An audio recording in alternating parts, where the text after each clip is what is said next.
Seja bem-vindo ao curso Operador de Computador Uso do ANSYS, da plataforma Mais IFMG. Eu me chamo Carla e sou sua professora neste curso. Esta é a aula número 2 e iremos resolver 2 exercícios, um de viga e outro de pórtico. O primeiro exercício consiste em uma viga engastada na extremidade esquerda, com 500 mm de comprimento e submetida a uma carga P de 100 N na extremidade direita. A viga é feita com um tubo de alumínio com 2 mm de espessura e diâmetro de 25 mm, tem módulo de elasticidade de 70.000 MPa e coeficiente de Poisson de 0,33.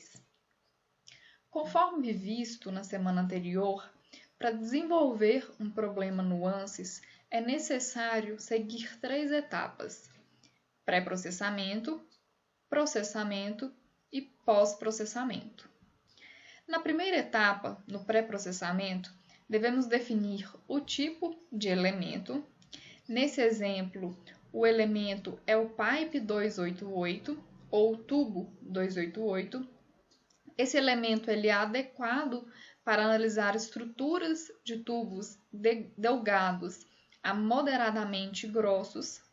O elemento é baseado na teoria de viga de Timoshenko, onde os efeitos de cisalhamento e deformação são incluídos.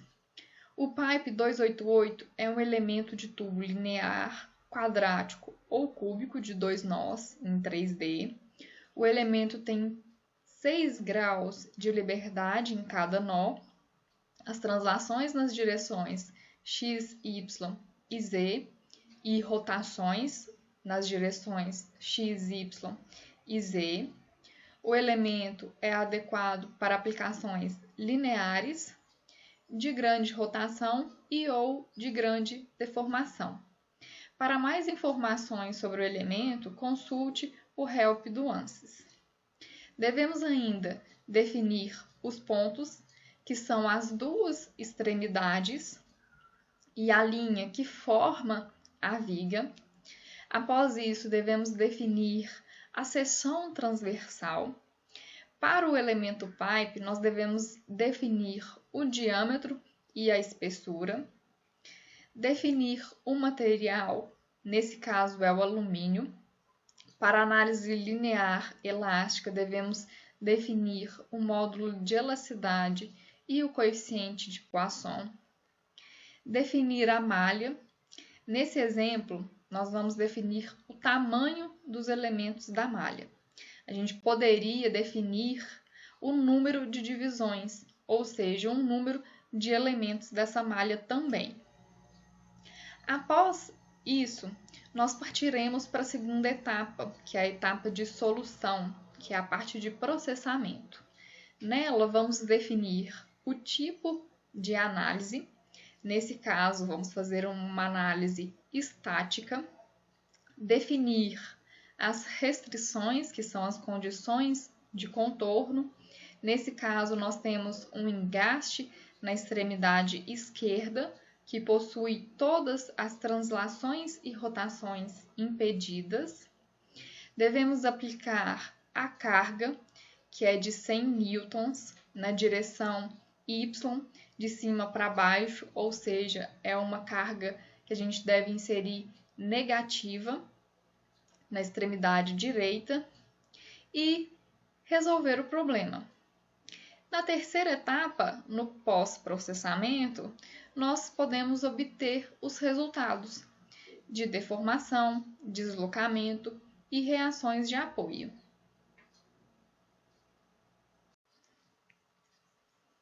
No segundo exemplo, temos um pórtico engastado apoiado com uma força horizontal de 50 kN, com as dimensões especificadas na figura.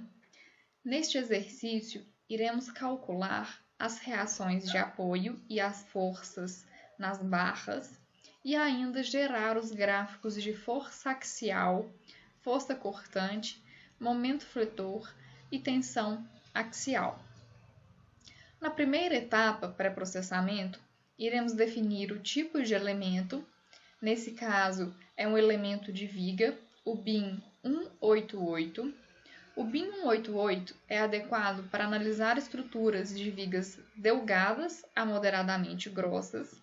O elemento é baseado na teoria de viga de Timoshenko, que inclui efeitos de cisalhamento e deformação. O elemento é um elemento de viga linear, quadrático ou cúbico, de 2 nós em 3D.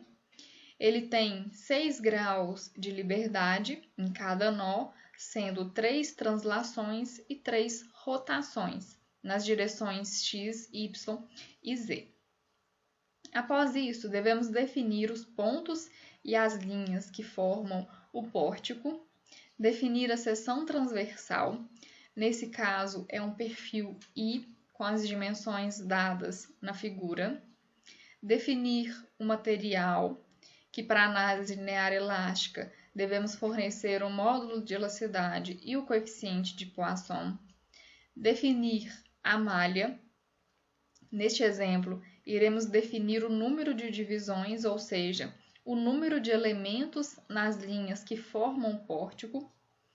Na segunda etapa de solução, temos que definir o tipo de análise, que é estática, definir as condições de contorno, restrições nos pontos 1 e 4, aplicar a carga de 50 kN no ponto 2.